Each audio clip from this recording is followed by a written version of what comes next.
Kaminas susideda iš tokių detalių. Kamino sijonas, apatinė dalis, štai, kamino marškiniai, kamino kampinės detalės, kamino kepurė ir kamino kepurės stogelis. Pratekėjimo priežastis į patalpas dėl brokuoto kamino sijono perdengimo su stogo danga.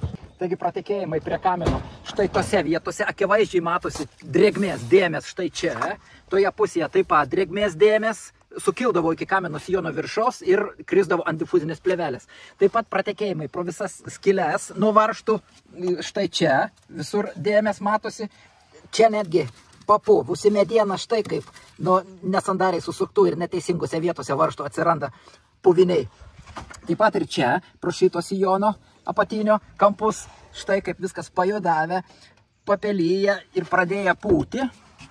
Toje pusėje tas pats, čia vaskylis, juoda ir čia akivaizdžiai matosi buvęs pratekėjimas. Viskas juoda, pajodavę. Kaip ir čia matosi vandens nutekėjimo žymės. Štai čia vanduo bėgdavo ta vieta, po to patekdavo vanduo prie išilginio grebėsto, lyzdavo po juo ir pūdydavo jį, štai koks pajudavęs suskilinėjęs. Toje pusėje tokia pat situacija, štai akivaizdžios vandens žymės, štai kaip ir čia, taip ir čia, taip ir čia. Štai po grebėstais matosi griovelis vandens prabėgimo. Esant mažiems stogo nuolydžiams, jungtis darau be įkirpimų. Lankstiniai sulenkti į voką, sandarus kaip baseinas. Kamino sijono lankstiniai paruošti, laikas montuoti. Priekinę kamino sijono dalį pratęsiau iki stogo dangos krašto, šiek tiek arčiau.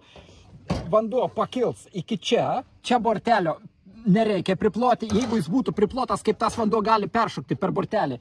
Vanduo, jei užkils vanduo iki čia, jeigu iš šoną paeis, nukris ant stogo dangos ir nutekės į apačią. Todėl čia bus stogo dangų perkėlimas su kamino sijonu, todėl čia neprisiglaus idealiai. Atlenkiau, taip pat padariau sandarų bortelį tokį. Kadangi šioje vietoje stogo danga užkyla ant sijono, toje vietoje reiškia bus tuštuma, jinai bus pakilusi šiek tiek.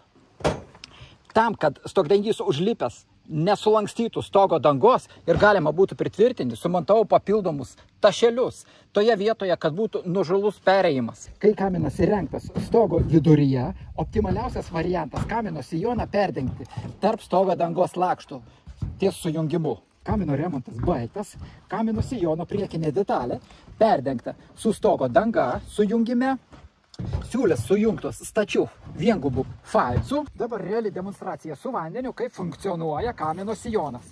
Vanduo atbėga nuo kraigo, atsiremia į kamino sijono priekinę detalę, nubėga į šonus ir į lataką. Taip pat ir tame šone.